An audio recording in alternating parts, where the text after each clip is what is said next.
Wow, parata with chicken curry spicy.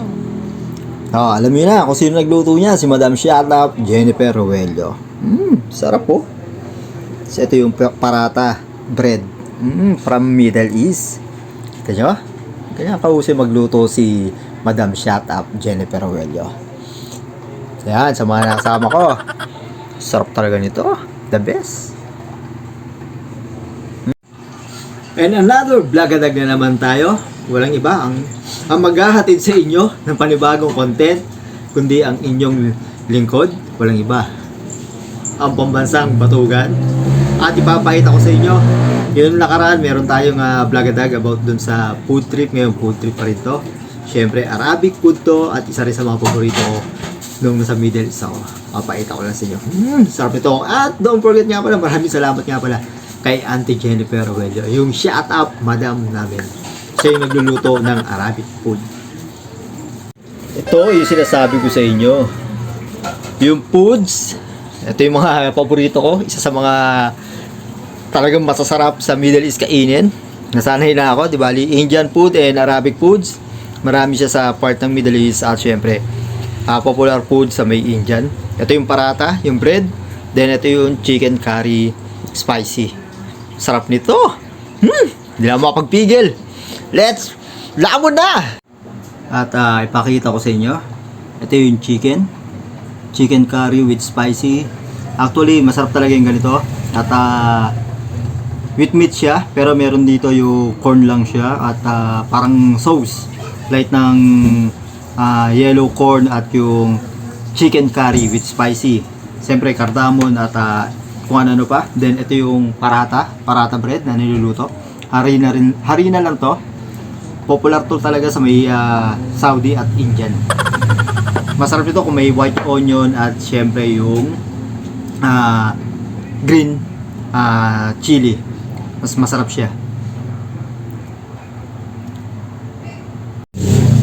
And turo ko sa inyo kung paano yung pagkain nito.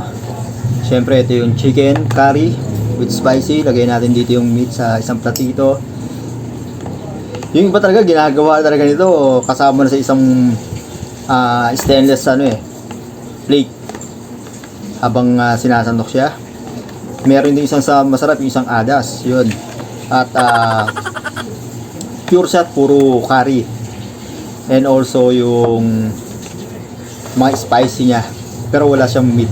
Sa mga vegetarian naman yun. Pero meron siyang, ito yung parata bread, hindi mawawala yan. Pipilas lang tayo ng kapiraso at isasawsa lang natin. Ito, ganito lang yung pagkain. Sarap nito. Kain tayo, lamon tayo sa lahat ng mga subscribers pala natin. May inggit ko na naman kayo, patay na naman tayo nito. Sarap talaga, minsan lang ako makatikim ito.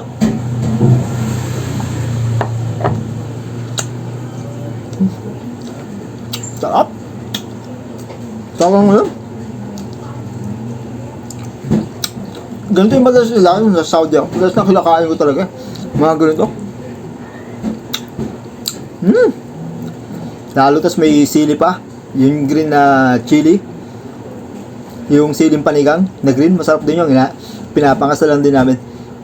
Saka yung onion.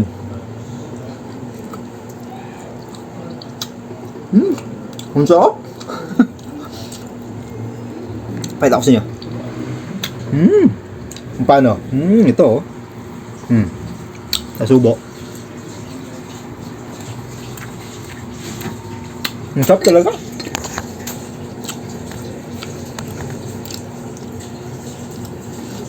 Pilas tayo ulit. Masarap to yung ganito. Lalo kung bagong luto, mainit siya. Talagang the best to. Yung iba yung gusto talaga rito sa Middle East is yung sobrang anghang. Yung ice, yung spicy talaga. Marami siyang halong spicy. Kung saan from India and also yung Saudi Arabia, Middle East.